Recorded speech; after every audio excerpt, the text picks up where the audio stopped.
In this guide, I'm going to show you guys how to create multiple YouTube channels under one account. Let's get started. First, launch your YouTube. Make sure you are logged into your Google account. This will be the account that manages all of your channels. Now click on the profile icon given at the top right. Select the option View Your Channel. You will be directed to this page. Now what you want to do is click on the profile icon again. Now navigate to the option settings. Over here you're going to find the section Your YouTube Channel. Now over here you're going to find the option Add or Manage Channels. You will need to click on that. Then you will need to fill this.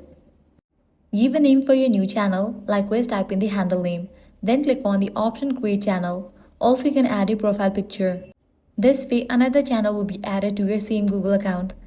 By following the same steps you can add other accounts as well. And that's it. This is how you can easily create multiple YouTube channels under one account. If this guide helped you out, do not forget to like, share and subscribe. Thanks for watching.